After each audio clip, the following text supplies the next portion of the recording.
Hi, I'm Michael Azevedo from the Newburyport Documentary Film Festival, and we're here today with another brief interview with one of the filmmakers whose work is going to be featured at the upcoming Newburyport Documentary Film Festival for 2023, which begins on September the 15th. So let's welcome now Ellen Moore. She is the director of a documentary called The High Rock. Welcome, Ellen. Thanks for joining us Thank today. you. So before we get into a brief chat about the High Rock, let's share with our viewers the trailer for the film, and that'll give everybody a sense of what we're going to be talking about. Cool Camp is really awesomely cool, dude! I've been coming here since I was 3 years old. They really have a lot of fun here, and there's really just dirt and sand and rocks and water. We don't make them be a certain anything. We let develop what they are. There's all kinds of things that bring out the strengths of you as a person.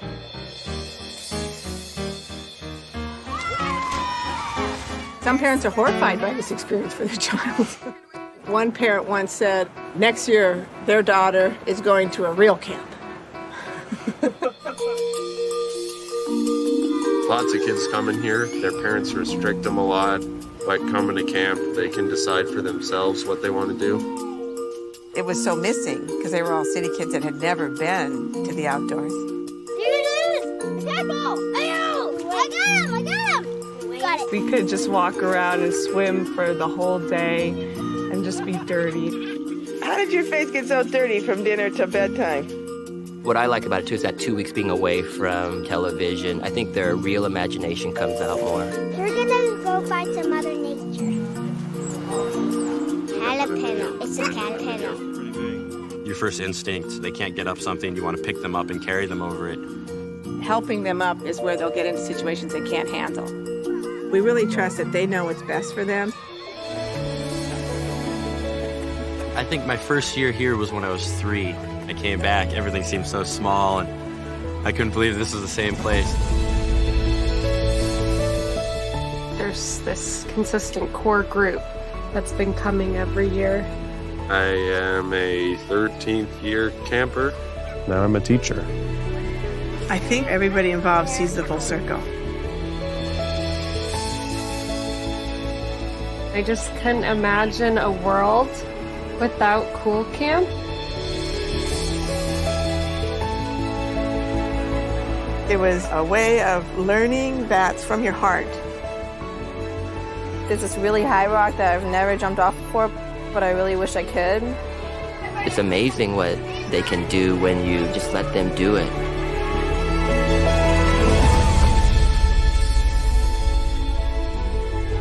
You never grow up when you keep coming to Cool Camp. This is Never Never Land. Yeah, basically.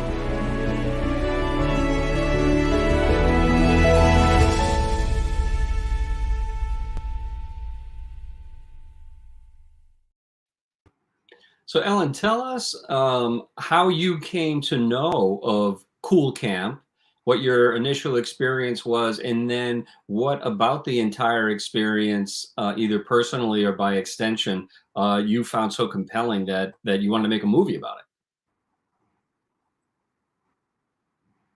Yeah, well, it's a long, long story. I started in, my kids were sent to this camp in 1989.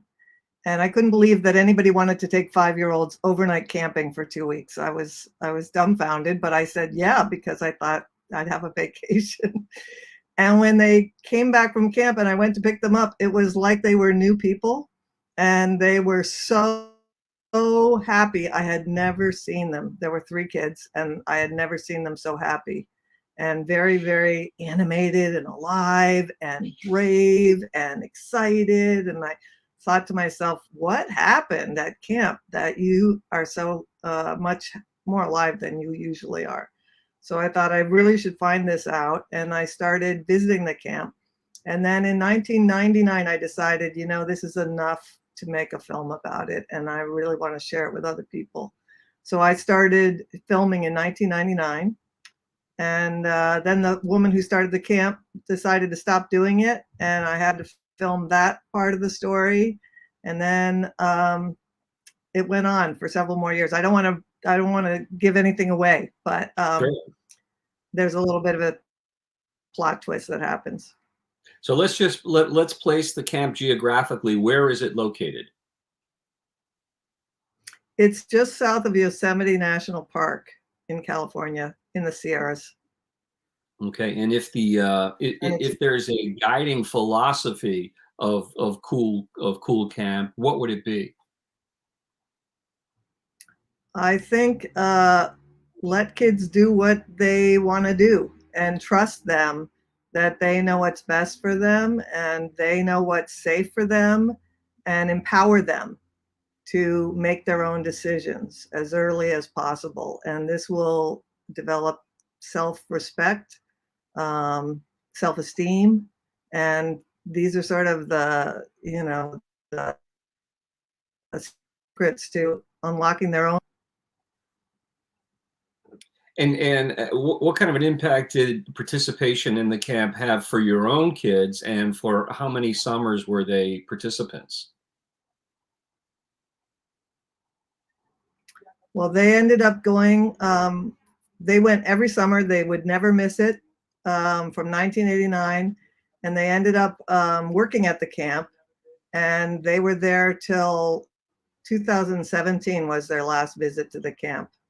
But they worked there until 2012. And what is the significance of the High Rock in the life of the camp and in the experience of the campers? The actual High Rock. Well, the High Rock is High Rock. There, the way kids are, they name each rock. So there's the High Rock, the High Rock, and the High Rock, and you can't get those confused. But I think the rock is emblematic of the challenges they face when they leave their parents and their creature comforts and go outside, and they challenge themselves to do things that maybe scare them a little, but that fear, they face their fears. And it may be jumping off the rock, or it may be just being away from home, or not having mommy there at bedtime, or it may be touching a caterpillar, or it may be a much smaller goal, but just facing their fears and taking on new challenges is really what the High Rock is about. And your film has played at a lot of film festivals and has really garnered some accolades and won some awards. What do you think it is about the film and about audiences experiencing what the campers experience vicariously through your film that's really making a connection? Well, what I tried to do in making the film was I wanted people to experience what it's like to go to this camp. And every time I went to the camp, I felt a sense of relaxation and a sense of belonging to the other people around me and being in the natural world. And I think a lot of people that watch it tell me that it brings back to them their own childhood experiences. I grew up in a time when kids had a lot more freedom than they do now. And I think that freedom gave us a certain amount of agency and adventure and stories to tell and our own secret lives away from our parents. And I think that this film reawakens those feelings in people and those memories. And without giving anything away that might be revealed in the film, how has the spirit of Cool Camp permeated some of the attendees that you cover in the film and their experience of what they want to expose children to moving forward? Yeah, well, one of the characters in the film that we follow closely is my son, and the reason he ended up being a focal point was because he became a teacher. Mm-hmm. And I think this camp is what inspired him to teach. And I think just seeing the power of giving children agency and watching them come alive with that respect and with that trust I think is what really impacted him. And that to me is the spirit of Cool Camp. The spirit of Cool Camp is really a spirit of community.